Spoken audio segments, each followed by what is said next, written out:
श्री राम ने शबरी के जूठे बेर क्यों खाए थे? कैसे शबरी के जूठे बेर से किस प्रकार से बची लक्ष्मण की जान? रामायण में इस बात का उल्लेख मिलता है कि श्री राम ने माता शबरी के भक्तिभाव में खोकर उनके जूठे बेर खाए थे, लेकिन गौर करने वाली बात यह है कि लक्ष्मण जी को माता शबरी का श्री राम के प्रति यह भाव भाया नहीं था। इस घटना से वह इतने क्रोधित हो गए थे कि उन्होंने श्री राम की आज्ञा भी न मानी।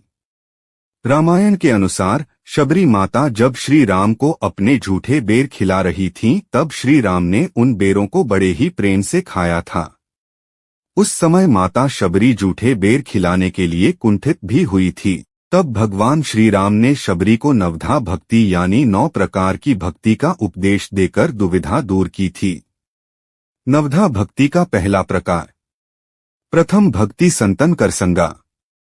भगवान श्री राम मां शबरी को बताते हैं कि पहली भक्ति संतों का साथ है। यहाँ तुलसीदास जी ने यह नहीं लिखा कि यह सबसे बड़ी भक्ति है, यह 9 भक्ति प्रकार में से एक प्रकार है। नवधा भक्ति का दूसरा प्रकार। दूसरी रति मम कथा प्रसंगा। तुलसीदास जी नवधा भक्ति की पहली चौपाई के दूसरे भाग में लिखते हैं कि भगवान राम शबरी से कहते हैं कि दूसरी भक्ति मेरी कथा में मेरी कथा के प्रसंगों से प्रेम, यह नवधा भक्ति की दूसरी भक्ति है। नवधा भक्ति का तीसरा प्रकार। गुरुपद पंकज सेवा तीसरी भक्ति अमान। भगवान श्री राम अपने सद्गुरु की सेवा को तीसरी भक्ति बताते हैं। यह भक्ति उनके पूरे जीवन काल में दिखती है, चाहे गुरु विश्वामित्र की सेवा के लिए वन में ताड़का वध हो या फिर अहिल्या का उद्धार हो, सभी में गुरु की ही आज्ञा का पालन किया है। नवधा भक्ति का चौथा प्रकार। चौथी भक्ति मम गुण गन करई कपट तजी गान। भगवान श्री राम चौथी भक्ति अपने गुणों का कपट छोड़कर भजन कीर्तन करने को बताते हैं। नवधा भक्ति का पांचवा प्रकार। मंत्र जाप मम दृढ़ विश्वासा। पंचम भजन सो वेद प्रकाशा। पांचवी भक्ति के बारे में भगवान श्री राम शबरी से कहते हैं कि मेरे मंत्रों का जाप पूर्ण विश्वास के साथ करना, यह पांचवी प्रकार की भक्ति है। वेदों में भी यही बात प्रसिद्ध है। छठवें प्रकार की नवधा भक्ति।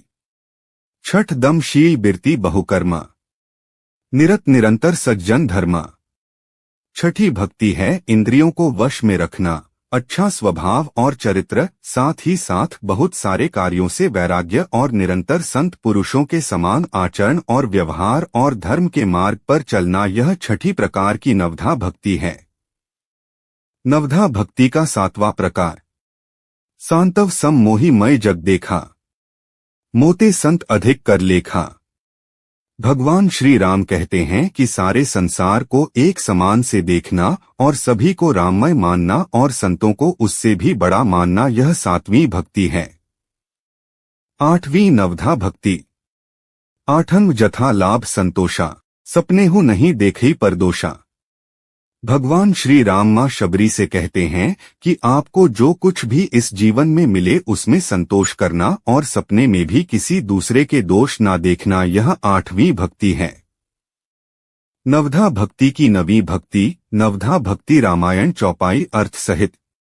नवम सरल सब सन छलहीना। मम भरोस ही हर्ष न दीना। भगवान श्री राम नवीं और अंतिम भक्ति बताते हुए शबरी से कहते हैं कि हमेशा सरल स्वभाव से रहना और दूसरों के साथ छल कपट के बिना बर्ताव करना तथा किसी भी अवस्था में हर्ष और दुखी ना होना और हमेशा मुझ पर यानी भगवान पर भरोसा रखना, यह नवीं भक्ति है। लक्ष्मण जी से बात करने के दौरान उन बेरों को माता सीता द्वारा बनाए गए अनगिनत मिष्ठानों से भी मीठा बताया था। यह सुन लक्ष्मण जी विचलित हो उठे थे कि उनकी माता समान भाभी के लिए श्री राम ऐसा कह रहे हैं।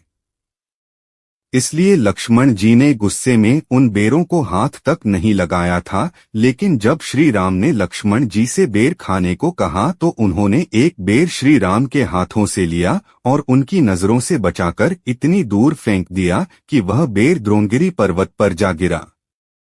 असल में यह श्री राम की लीला ही थी, क्योंकि श्री राम को आगे होने वाली सभी घटनाओं का पता था। श्री राम को पता था कि आगे चलकर उनका युद्ध रावण से होना वाला है और इसी युद्ध में रावण पुत्र मेघनाद और लक्ष्मण भैया का भयंकर संग्राम छिड़ेगा। इसलिए उन्होंने लक्ष्मण द्वारा जानबूझकर माता शबरी के बेर को द्रोणगिरी पर्वत पर फिकवाया था। दरअसल माता शबरी का यही बेर श्री राम की महिमा से द्रोणगिरी पर्वत पर संजीवनी बूटी बन गया था। इसी संजीवनी बूटी को हनुमान जी तब लेने पहुंचे थे जब मेघनाद से युद्ध के दौरान शक्ति लगने के कारण लक्ष्मण जी मूर्छित हो गए थे और उनके प्राण संकट में आ गए थे। हनुमान जी जब संजीवनी बूटी लाए और उस बूटी के कारण लक्ष्मण जी के प्राण बच गए, तब श्री राम ने लक्ष्मण भैया को इस घटना के माध्यम से प्रेम भक्ति का भाव समझाया और उन्हें प्रेम भक्ति की महिमा बताई। अगर कहानी पसंद आए तो लाइक करें, चैनल को सब्सक्राइब करें। धन्यवाद। जय सिया राम।